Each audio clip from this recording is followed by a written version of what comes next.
Hi friends, இன்றைக்கி என்ன சமையல்னு பார்க்கலாம் வாங்க. மழை பெஞ்சிட்டே இருக்குது நம்ம ஊரில்.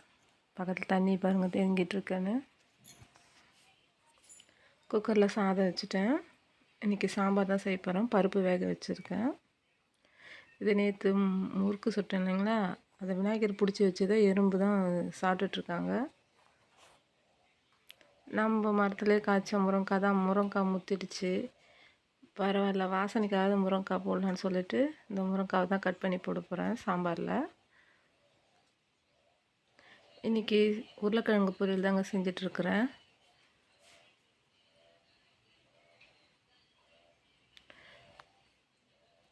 உருளைக்கிழங்கு பொரியலும் ரெடி ஆகிடுச்சு. பக்கத்துலேயே சாம்பாரும் ரெடி பண்ணிட்டேன்.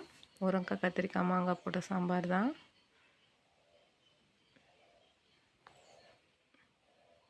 நம்ம அமாவாசை கும்பிடலான்னு கவுச்சி எதுவும் செய்ய மாட்டேன்.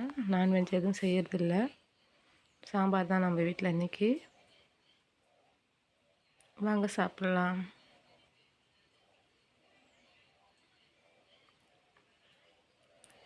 மழை பெஞ்சிட்டே இருக்குது. நம்ம தோட்டத்தில் செடிலாம் எப்படி இருக்குன்னு பார்க்கலாம் வாங்க. போய் பார்த்துட்டு வந்துடலாம். இன்னும் கொஞ்ச நாள் இப்படியே பெஞ்சிட்டே இருந்துச்சுன்னா தண்ணி தேங்கிடும். தோட்டத்து ஃபுல்லாக தண்ணி தேங்கிடும், செடியெல்லாம் அழுவிடும்.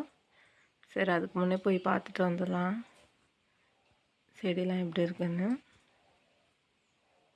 சரியான மழைங்க நம்ம ஊரில். மழை பெஞ்சிட்டே இருக்குது. நேற்றும் தீபாவளிக்கும் மழை தான்.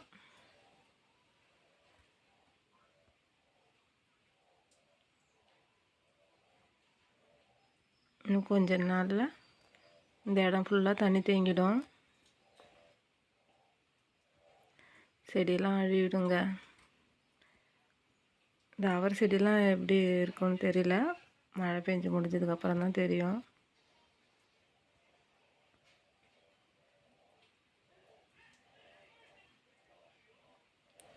பறவைக்கு அரிசி வைப்போம் இல்லைங்களா, அதெல்லாம் தண்ணிலாம் சாய்ச்சிட்டு இப்போ கீழே தாங்க ஃபுட்டு வைக்கிறது.